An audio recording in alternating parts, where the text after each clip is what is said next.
Welcome to the Military Aviation Preservation Society American History Program. In this presentation, we're going to ask you to approach your understanding of history from a different viewpoint.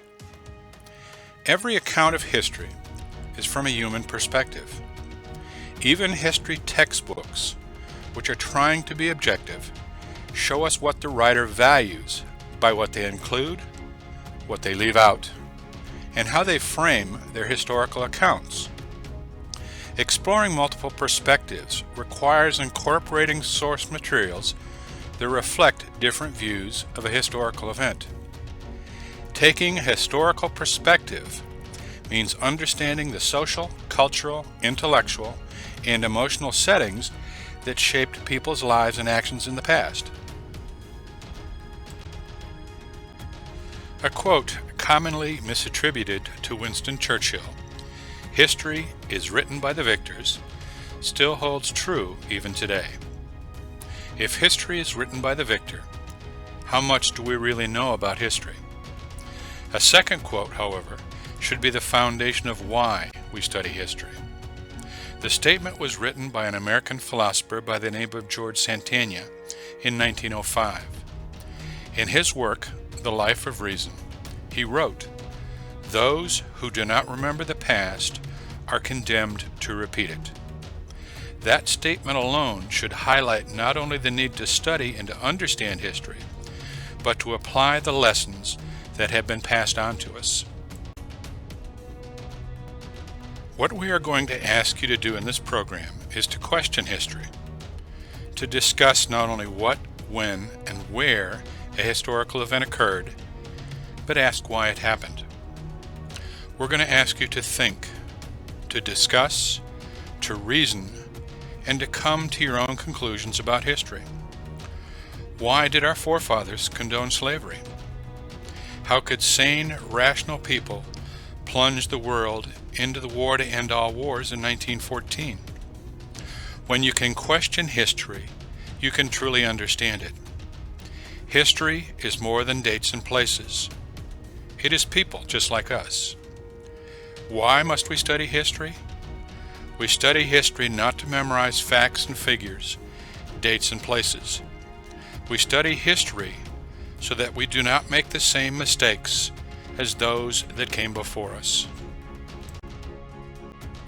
This segment of our program was designed to support high school classroom instruction dealing with American History Content Statement Number 3. This is perhaps the most difficult of all standards to teach, as it requires you to think of history not in terms of isolated events in the chronological march of time. You must now bring together all the historical strands that lead up to an event and examine the event from multiple perspectives in order to understand why the event occurred. Most studies in history typically present only a single perspective, that of the author. That viewpoint mirrors the perspective that many take on life in general, a perspective that is still the root cause of many current world issues. It is built into how we define right and wrong. If you are truly honest with yourself, you would realize that we all have had to address the concept at some point in our lives. Have you ever had the following thoughts? If I am right, then you must be wrong. If what I believe is good, then what you believe must be evil. If the group or team I belong to, the school that I go to, or the community or country that I live in represents the good guys, then those outside of my group of friends, the opposing team, and anyone outside my community or my country must be the bad guys.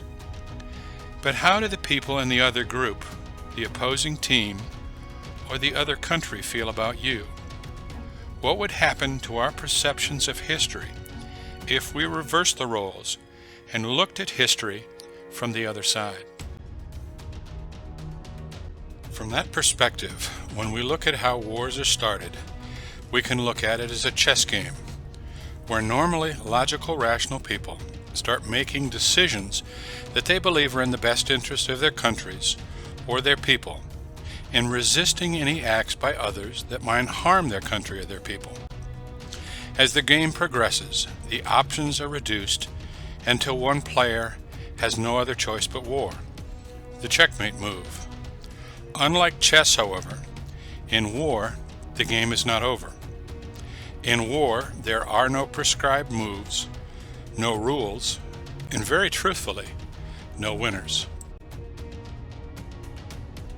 One of the things that you will learn both in the study of history and in real life is that there is more than one side to a story, more than one perspective.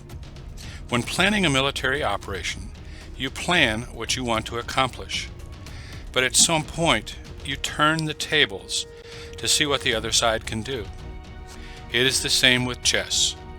Before you make a move, you examine what your opponent can or will do because of that move. We're going to look at cause and effect in a historical event that you are familiar with: the attack on the United States Pacific Fleet at Pearl Harbor on December 7, 1941. However, in this presentation, we're going to look at the events leading up to the date that will live in infamy, from both the U.S. perspective and that of the Japanese. On December 8, 1941, the President of the United States, Franklin Roosevelt, made a short speech to a joint session of Congress. In the last paragraph of that speech, he used the word unprovoked to describe the Japanese attack on Pearl Harbor the day before. Your perspective on the attack might depend on what side of the attack you are standing on. Ask most Americans how the United States got into World War II, and they will tell you that the Japanese attacked us at Pearl Harbor and we fought back. Studies of history in this country highlight Japanese military atrocities, aggressiveness, and expansionism, without any mention of actions by the colonial powers in the Pacific Basin. We tend to look at history from the perspective of our values, beliefs, and attitudes, which are all learned behaviors, failing to realize that other cultures may view the world through different standards, expectations, and norms. In this program, we will be highlighting both perspectives, both viewpoints, and some things that are typically not found in general history studies. It is not an attempt to justify Japanese actions during the war, but more of an understanding that there is more than one viewpoint, and that there is more to history than we realize. As Paul Harvey, a longtime radio commentator, used to say, and now, the rest of the story. In the 1860s, Japanese national leadership systematically ended feudalism and transformed an isolated, underdeveloped island nation into a world power that closely followed Western models. Japan's Industrial Revolution began about 1870.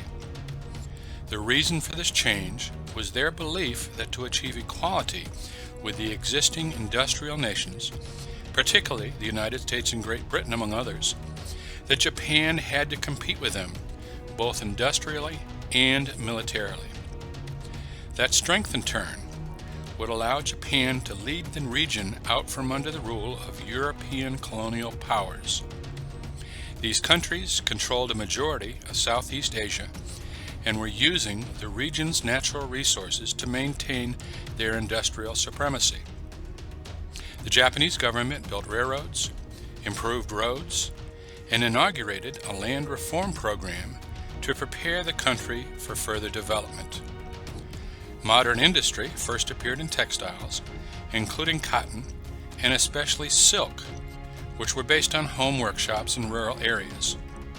The government inaugurated a new Western-based education system for all young people, sent thousands of students to the United States and Europe, and hired more than 3,000 Westerners to teach modern science, mathematics, technology, and foreign languages in Japan. Because Japan, as an island nation, has few natural resources, a majority of their growing industrial base had to rely on imported raw materials, such as coal, iron ore or scrap steel, tin, copper, bauxite, rubber, and petroleum.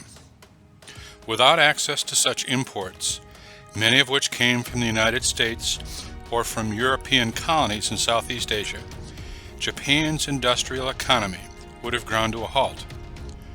This factor alone played a large part in what was to follow. Democracy was not possible at that time because Japan's powerful military was semi-independent and overruled or assassinated opponents, including one of their own prime ministers.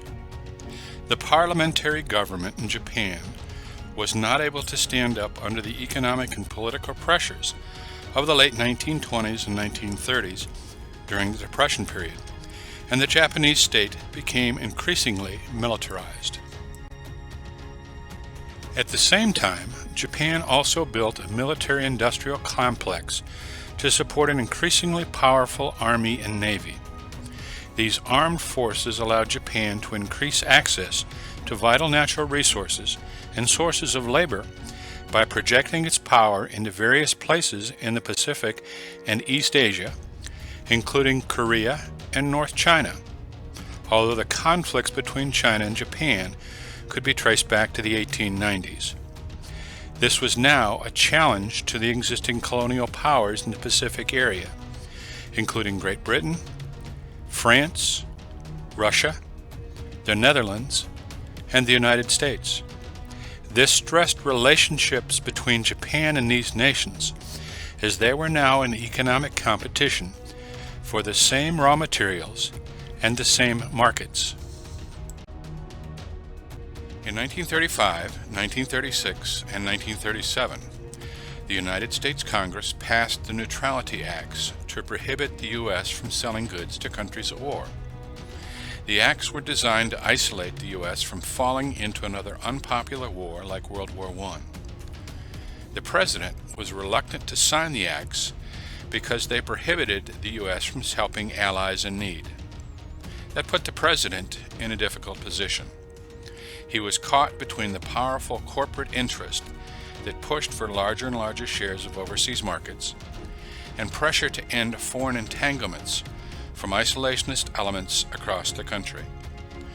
Still, the acts were not active unless Roosevelt invoked them, which he did not do in the case of Japan and China.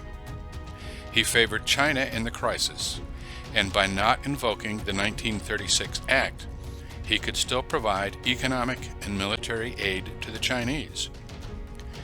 Due to the start of the Second Sino-Japanese War in 1937, the United States government, beginning in 1938, adopted and put into effect a policy of informally discouraging the extension of credit by United States corporations and financial institutions to Japan. This war was the result of the decades-long Japanese imperialist policy to expand its influence politically and militarily in order to secure access to raw material reserves, food, and labor. In 1939, the United States terminated the 1911 commercial treaty with Japan. This treaty provided for equal free trade between the two countries. Its end removed any legal obstacles to an embargo by the United States upon shipment of materials to Japan. On May 7, 1940, the U.S. Pacific Fleet was ordered to move from San Pedro, California, and to be permanently based at Pearl Harbor. The move was undertaken under protest by Admiral James Richardson, Commander-in-Chief U.S. Fleet. He met with Roosevelt on October 8, 1940, and again on January 5, 1941, to argue against the move. Richardson presented the President with a list of logical reasons why the fleet should not be based at Pearl Harbor. Richardson and most Navy officials who opposed the move thought a fleet anchored at Pearl Harbor would be unnecessarily exposed to Japanese naval strength. Roosevelt, however, believed relocating the fleet to Hawaii would exert a restraining influence on Japan. On February 1, 1941, Richardson was relieved of his command without any explanation and replaced by Admiral Husband E. Kimball. From the American perspective, the move of the fleet to the territory of Hawaii was politically justified to counter what our government felt was unwarranted Japanese aggression in the Pacific. From a Japanese perspective, however, the United States had moved its primary strike force, the U.S. Pacific Fleet, twice as close to mainland Japan. The Japanese military establishment had little choice but to re-examine their future in terms of that move. All of the major Japanese war plans were based on the assumption that the U.S. Pacific Fleet was based in San Diego, so existing war plans had to be updated based on this move. As the U.S. Pacific Fleet now represented the primary threat to Japanese economic goals, one of those plans was directed at Pearl Harbor. Starting in the summer and fall of 1940, the United States attempted to restrain Japanese aggression through a series of economic sanctions and embargoes designed to cripple Japanese industry, and by doing so, slow its military advances.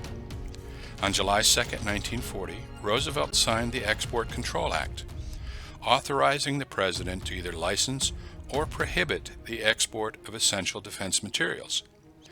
Under that act, licenses were refused for the export to Japan of aviation gasoline, certain ores, and most types of machine tools beginning in August of 1940. On July 31, 1940, exports of aviation motor fuels and lubricants, heavy melting iron, copper, and steel scrap were restricted. 93% of Japan's copper came from the United States. At the same time, the United States was providing majority of the war supplies to China. In September of 1940, Japan invaded French Indochina in an effort to cut off all imports into China, including war supplies purchased from the U.S.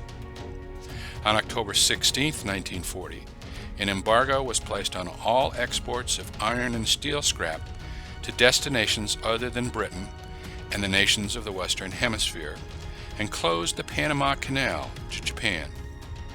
74% of Japan's imports of scrap metal came from the United States. Planning for the attack on Pearl Harbor started early in 1941 under the direction of Admiral Isoroku Yamamoto. He realized that if war came, Japan's hope for victory was limited by time and oil. As Yamamoto had studied at Harvard University and served twice as a Japanese military attaché in Washington, he was familiar with American industry and American resolve. He gave voice to his reservations about the attack during a meeting with a member of the Japanese cabinet when he said, "In the first 6 to 12 months of a war with the United States and Great Britain, I will run wild and win victory upon victory. But then, if the war continues after that, I have no expectation of success." This turned out to be a prophetic statement, as a large portion of the Japanese Imperial fleet was destroyed at Midway 6 months later. Nevertheless, Yamamoto accepted the reality of impending war and planned for a quick victory by destroying the U.S. fleet at Pearl Harbor and a preventative strike, while simultaneously thrusting into the oil and rubber resource-rich areas of Southeast Asia, especially the Dutch East Indies, Borneo, and Malaya. On January 24, 1941, nearly a full year before the Japanese attack on Pearl Harbor, Secretary of the Navy Frank Knox signed a letter to Secretary of War Henry L. Stimson that was amazingly prophetic in its content. In that correspondence, Knox stated that, "If war eventuates with Japan, it is believed easily possible that hostilities would be initiated by a surprise attack upon the fleet or the naval base at Pearl Harbor." On January 26, 1941, the Peruvian ambassador to Japan, Dr. Ricardo Schreiber, paid an urgent call on the American ambassador to Japan, Joseph Grew. He told Grew that he had information that the Japanese were planning to attack Pearl Harbor. He stated that the Japanese would attack the United States in the Central Pacific with all of their might and aircraft. On January 27, 1941, more than 10 months before the Japanese attack on Pearl Harbor, Grew secretly cabled the State Department with information that Japan was planning a surprise attack on Pearl Harbor. In his message, Grew stated, "My Peruvian colleague told a member of my staff that he has heard from many sources, including a Japanese source, that the Japanese military force planned, in the event of trouble with the United States, to attempt a surprise attack on Pearl Harbor using all of their military facilities." Grew concluded his communication by stating, he added that, although the project seemed fantastic, the fact that he had heard it from many sources prompted him to pass on the information. On February 1, 1941, the Chief of Naval Operations, Admiral Harold Stark, sent a message to Admiral Kimball in Hawaii, passing on the information received from Japan. Stark concluded his message with the following, quote, "The Division of Naval Intelligence places no credence in these rumors.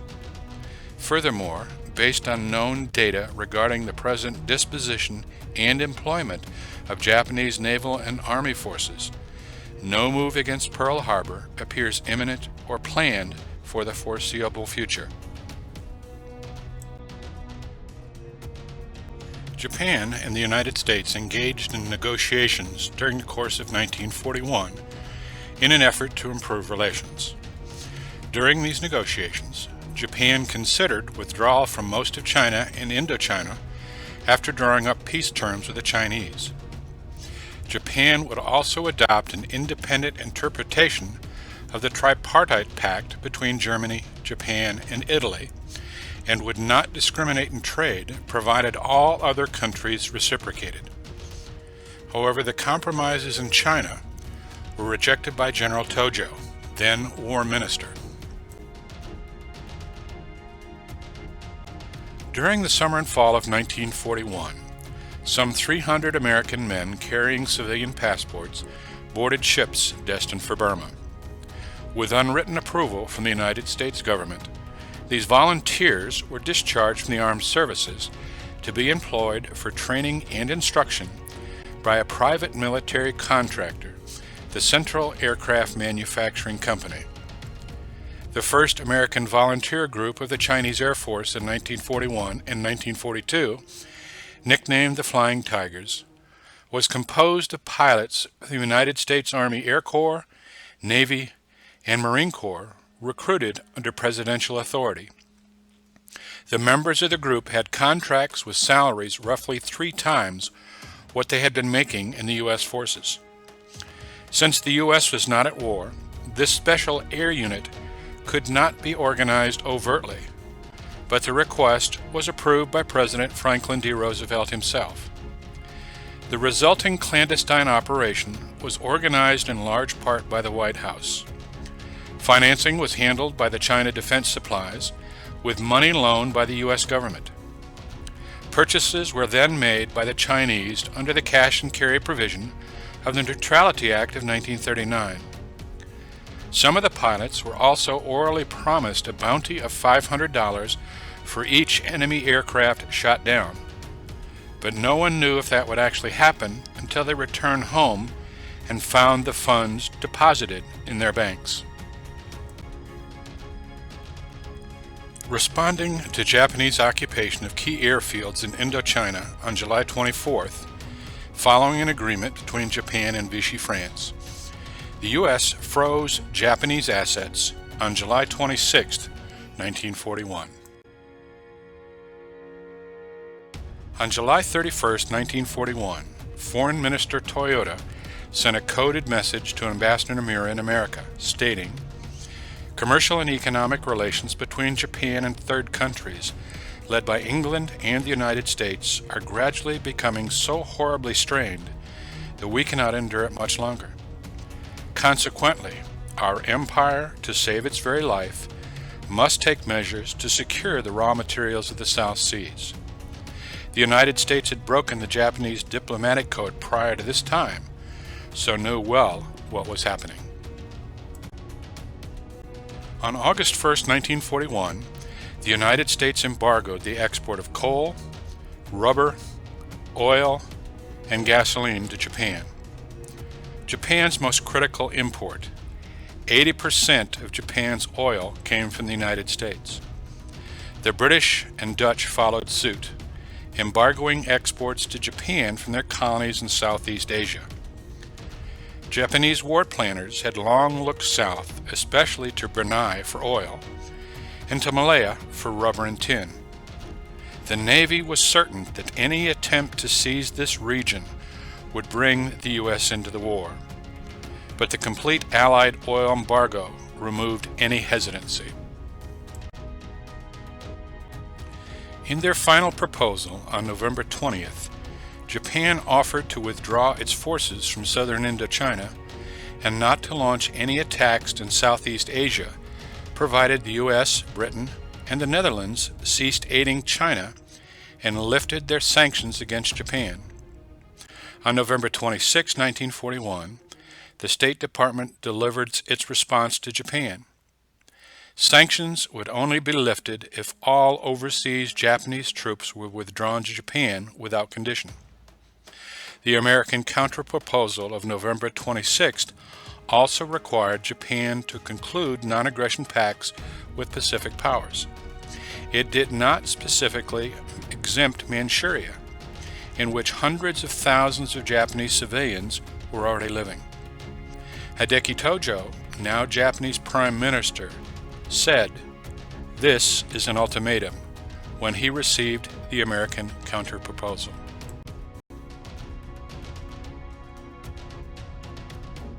Secretary of War Stimson confided to his personal diary after a meeting of the War Cabinet on November 25, 1941, 2 weeks before the attack, when he wrote, "The question was how we should maneuver them into the position of firing the first shot without allowing too much danger to ourselves." This statement caused a good deal of controversy during the Congressional Joint Committee hearings on the investigation of the Pearl Harbor attack conducted between November of 1945 and May of 1946. Looking back, however, it appears to be more of an accurate assessment of the climate in America at that time. Due to the devastation and loss of life caused as a result of our first participation in international conflict in World War I, most Americans wanted a hands-off approach to any future wars. This was one of the primary reasons that the United States had refused to join the League of Nations at the end of the war. As a result of this widespread public sentiment, however, isolationist groups gained popularity and became a powerful political force. This presented a dilemma for those at the highest levels of government. In a free and open society such as the one that we enjoy, there are two things required to win a war: a trained and professional military force, and one that we too often ignore: public support. In the history of this nation, we have only lost public support once. The decision that American leadership had to make was a difficult one.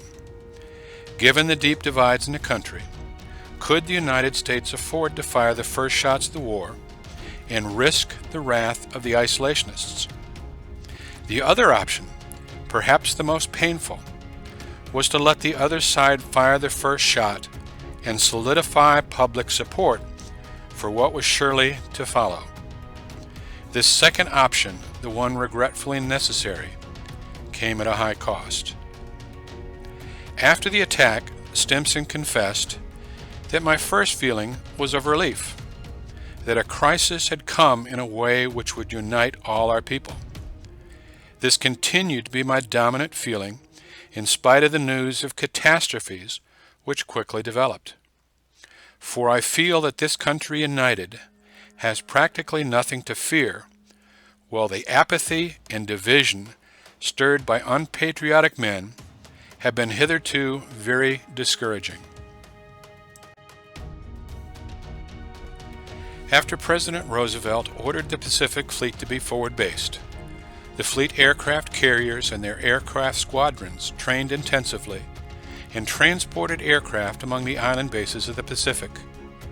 On November 28, 1941, Task Force 8, built around the aircraft carrier USS Enterprise under the command of Vice Admiral William F. Halsey, Jr., left Pearl Harbor to deliver the aircraft of Marine Fighter Squadron 211 to Wake Island.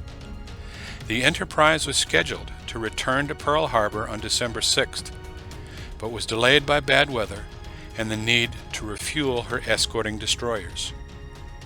On December 1st, 1941, Major General Henry Arnold, Chief of the Army Air Forces, directed the reinforcement of the Philippine Army Air Corps by sending 4 heavy bomber groups and 2 fighter squadrons to the Philippines.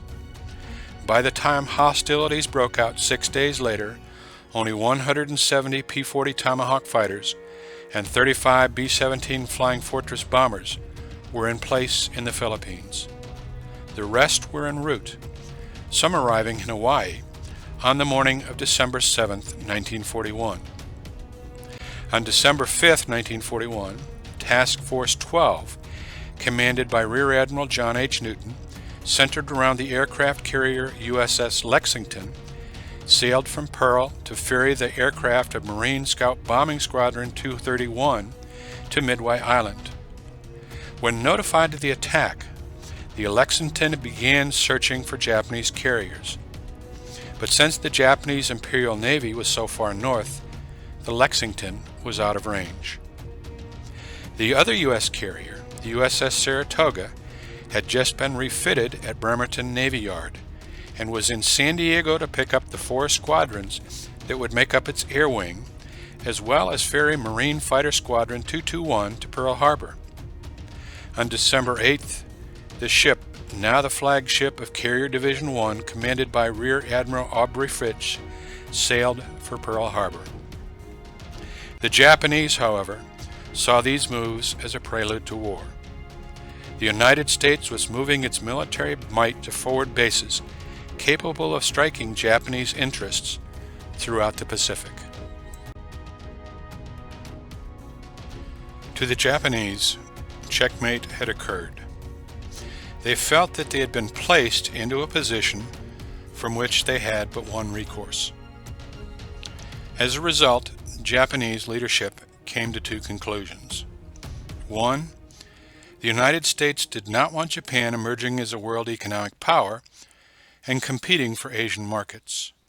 And 2. The United States wanted Japanese industries dependent upon U.S. imports, and that control of productivity and profitability would remain under the control of the West. These were conditions that a proud Japanese nation could not accept. The war that we study was a product of the moves and countermoves by both sides, so both sides share in the result.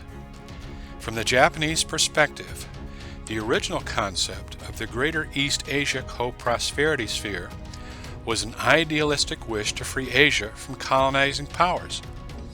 But soon, nationalists saw it as a way to gain resources to keep Japan a modern power, and militarists saw the same resources as the raw materials for war. The U.S., on the other hand, recognizing the abundance of potential wealth in these markets, refused to let the Japanese have an advantage in selling to China. The ultimate result was the war we study in American history. In effect, the combination of Japanese militarism, coupled with the U.S. tactic of economic sanction, led these countries to war. In this case, we mistakenly attempted to use American standards to assess what Japan would do. In effect, we neglected the military axiom of know thy enemy. We ignored the fact that the Japanese code of death before dishonor would not allow them to accept the dishonor that was being forced upon them. If war was necessary to save face, then it was the honorable thing to do. Before you attempt to answer the question of was the attack on Pearl Harbor unprovoked, or any other historical question, you must look at the issue from all perspectives.